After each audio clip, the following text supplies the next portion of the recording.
All right, so this video is called The Return of Laughter. All right, The Return of Laughter. All right, so let's talk about it. So what really inspired this video is because Bishop Wayne Malcolm, who was on Myron Golden's channel, he kind of changed my life, or was one of the vessels God used to change my life.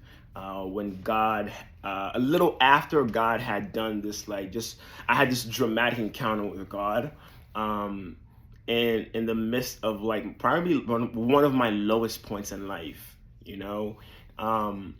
and so last week he does a live video post every single week, right? Thursdays at 3 p.m. And this is crazy how God uses people, right? Bishop Wayne Malcolm lives in the UK, right? He literally lives in the UK, and that's the primary person God has used since, I would say, December of last year up until now, right? To where now I'm actually enrolled in his Kingdom University. And he's been changing my life. You know what I mean? He's been helping me see the Bible in a whole different way. And he's been helping me facilitate a lot of these things God has been doing in my life, right? Just like a second father, And so last week he does this message, right, or this Bible study, whatever you want to call it, kingdom session, right, on laughter, right? And he goes into it and he says that Isaac, right, the son of Abraham, God promises Abraham a son, right? And he says Isaac means laughter, right? And he goes, for all the people, right, you've been waiting on God's promise, right? And it seems like the blessings have been barren, right? And this is my own interpretation of what he said. He didn't say this stuff here, but this is what I heard, right? Because somebody can say a word and then my mind will contextualize a whole story, right? And that's just how God uses other people to help me fathom his points on the deepest level, right? So he says, Isaac means laughter, and laughter is return. But what I heard is if the blessings have seemed barren in your life, don't worry, laughter's coming back. Right? If you've been faithful like Abraham, believing for the things of God, but your situation doesn't look depart, right? The mirror, you're like, man, when was the last time I had enough money to get a lineup, If constantly, the enemy is bombarding your mind with the old you, right? Your old situation, right? Old relationship, old whatever, right? And he's reminding you, was it really worth it? Was it really worth coming out of the land that you were in to step into this ambiguous territory that you still don't even know where you're going? And when Bishop Wayne Malcolm said last week, laughter is returning, right? Man, I knew something shifted, right? And I knew that was a message for not just me, but whoever is listening on the other side of the screen. But I knew there was something there. And I remember last week I had the flu, and the week before that, every single week there's been something, difficult to kind of journey through and excavate the blessing from. But the last few weeks have been extremely, extremely tough. And I remember last night, I'm on my bed and I'm listening to this Tim Ross podcast, right? And it's some guy named Todd, it's an Asian guy that was on there, and he was giving this guy premarital counseling. Now you gotta understand something about me, right? I'm single, I'm celibate. I've made the decision this year, 2023, to not date at all and only work on me and pursue God. And so I really didn't have any, I didn't go to I didn't say, oh man, I'm gonna listen to premarital advice because one day I'm gonna. No, that wasn't the case, right? I just found Tim Ross because my little brother Jacob, who's my best friend, he recommended Tim Ross months ago, right? And I never really gave him a chance. So I'm listening to this Tim Ross, and so a couple of days ago, I'm listening to Tim Ross, and I'm like, yo, this guy is he's like a therapist. He's like a kingdom therapist, you know, and he's just wrecking a lot of he's just wrecking a lot of the gray, right? Because I'm a very like observant person. I like to like take something and go like multiple layers deep, right? And I want to understand, you know what I mean? And I want to know how this thing became a tree. Like where do these roots come from? What's been growing these roots? What's been happening in this in the gravitropic space to where like it became that thing? Whether it's something toxic or it's something beautiful, right? And so Tim Ross, his podcast, it does such a beautiful work and on helping somebody who's in the faith journey through I don't want to say it's therapy, but it's therapeutic, you know. And he's talking about premarital counseling in this to this guy last night. And he said this thing that wrecked me, and that's gonna like kind of come around full circle to the laughter thing, right?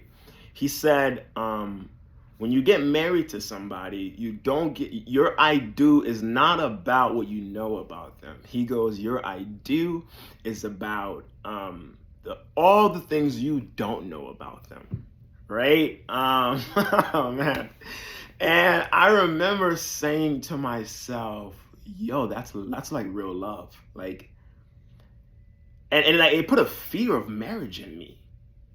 You know what I mean? Because I'm like, yo, what are all the things about me that like, if I was married right now, that, because when you're single, you don't deal with these things, right? I'm dealing with them now because, you know, that was the objective of being, of not dating in 2023. I wanted to like go down my journey from childhood till now and figure out why a lot of my relationships in the past ended the way that they did, why I hurt a lot of people, why I hurt myself. I wanted to understand those things, right? And but so so then I was like, man, what about all those things about me that I never dealt with, right? And then he said that your spouse is like a reflection of you to you, right? And the parts of ourselves that we don't heal, right? The 8-year-old of you come out and the 8-year-old of them come out, and it's like people have these stories from their past that like they don't even know they're reenacting every single time certain scenarios happen, right? So, you know, I made the decision to be single 2023 and not date, entertain anybody. One, out of respect for my last relationship, right? Because I was dating someone for 3 years and I was like, yo, I'm not gonna invalidate what we had. I'm not just gonna move on, even though like the relationship is over, right? Like I am not just gonna I'm gonna take, okay, man, like if truly she was just a reflection of who I am and not just a reflection, but if truly she was a reflection of who I am for those 3 years we were dating, man, okay, now that like she's not in the picture anymore, right? What are those things that she would always get mad at me about? What are those things that she would always get frustrated about me about? What are those things that she was disappointed in, right? And I'm not talking about deflecting and projecting, but like, just like every joke has some level of truth, right? I believe that if you're dating somebody, right, no matter what, you know, how toxic you think they are or they think you are, right, the reality is like there is still some level of care there, some level of love there. And while the relationship is in place, right, they're not only saying those things because you think they don't understand you, or you think that like they're just trying to like put you down. No, the reality is these people, like whoever you're dating, they want it to work out, right? You want it to work out, right? And so the things they say, they have a form of validity to them, right? So like this year, I'm like, yo, and not just that last relationship, right? But also other relationships. I'm like, yo, like what are some things? What are some patterns, some consistencies, right, about me that I need to? And then God starts going, oh, you know, starts bringing things up. I'm like, oh, but and now I'm taking the time to heal. And so when Tim Ross said your I do means all the things you don't know about that person, I'm like, so let me get this right. If I don't fix this stuff, right, when I get married one day, I'm gonna have to fix it within the realms of that marriage. And like, I remember going, man, I want to come to the table of marriage with as least toxic things to the table as possible. Hopefully nothing, right? And so I remember, and so here's how all this kind of ties in together, right? The laughter thing. I remember going saying, God, but I remember being in bed last night and going, God, like, I didn't count with you. I know that I did. To where I don't smoke weed anymore. I don't watch porn anymore. I definitely don't sleep around anymore. Um, um, to my knowledge, like I'm walking this thing out for real, and I'm not playing around, right? And I don't care if Brody over there calls himself a Christian and he's walking no, I'm looking at the word of God and I'm like, yo, I'm not compromising, right? And then and two, this is so I don't sound like some like Pharisee or whatnot, right? I understand it's by the grace of God, right, that I'm able to even walk it out at the level that I'm walking it out right now. And so when I'm on the bed, I'm like, God, I'm doing everything right. It's been 7-8 months, and I'm still in the wilderness, right? And I'm like, God, I'm being faithful at like the best way I know how to be faithful. Every door I try to open, right? You shut it down. And I remember being on the bed, and I remember last night listening to Tim Ross, and he says, listen, when you are at the altar, right? He says, what happens at an altar? And he goes, sacrifice. So then I'm like, oh, like I'm the sacrifice. Right now in this season of my life, like I'm the sacrifice. I'm supposed to be getting killed right now. And God and the Holy Spirit starts talking to me. He's like, and he goes, the reason why you keep having certain flashbacks about your last relationship, the reason why you keep seeing certain scenarios from your past with your brothers, the reason why all these things are flaring up, because John, you never dealt with them. But don't worry, during the sacrifice, guess what? We're gonna crucify all those things, and he's done a great job. Right, and God is still crucifying so much things, like just traumatic things from my past. And I remember before I went to sleep last night, I was just laughing, like legit. I was like literally laughing, like it's like you're in this season of like difficulty, and you're like, yo, this season is not letting up, right? But it's because I had the wrong perspective of the season. When like now that I have the correct, like it's like, yo, you're the and you have to be the sacrifice, because if you are not, if you don't remain the sacrifice, Johnny, I can't keep burning these things out of your life, right? I can't keep like John Bevere says it great. He goes, he says you don't pray away the flesh, you crucify the flesh. Now you guys gotta understand, like I haven't watched porn, been sleeping around, smoking blunts, popping pills, going to I haven't done that stuff since like before the encounter with God, like last year. So it's not like I'm entertaining things and like my flesh is being aroused. No, like I be in my word like literally all day long, in a state of worship, right? Pursuing God the best way I know how. Like my closest friends are my little brother and my parents, right? And the reason why is because like I understand for what God is doing in my life right now, like I cannot entertain old friend groups, right? I cannot entertain certain environments. You know what I mean? And two, just a side note, I remember even last year before the encounter with God happened, he kept speaking to my soul about clear your table.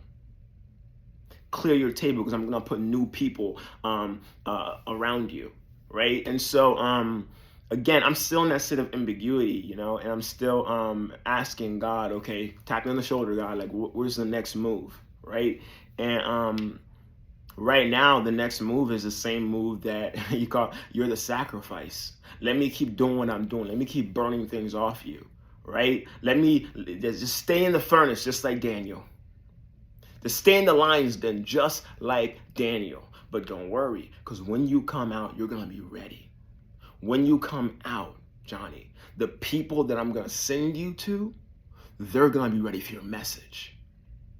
And so I hope this encourages somebody. I'm going to try to do a long form video. Like, I don't want to be overzealous, but I'm going to try to do one a day. Until the year ends, right? And so when your laughter is returning, okay? Like, laughter is returning. Let God do what He does, all right? Let God do what He does, and you can take it. You can handle the fire. You can handle the fire. You can take it. Okay? You can take it. I promise you. You can take it. Just keep going through. Let God keep burning those things off of you. Let Him keep changing your mind. Let Him keep changing your mind. Let Him turn you into the king. If you're a woman watching this, the queen that He designed you to be. Not what society says, but the queen or the king that's in you. Let him refine you. Let Him refine you and refine you. And I'm telling you, when He's done with you, the world won't recognize you, and you're going to have a message that where you've embodied the sermon, and it's going to change lives. And your great grandchildren, they're going to be so thankful you went through that process. All right. I love you guys. And another video tomorrow. I'm going to try to release them all around the same time. So I think right now it's like 9 or 10. Anyways, stay blessed. Stay royal. Do not allow anybody to diminish who you are. You are a product of the King of Kings. That makes you royalty. All right. Johnny out.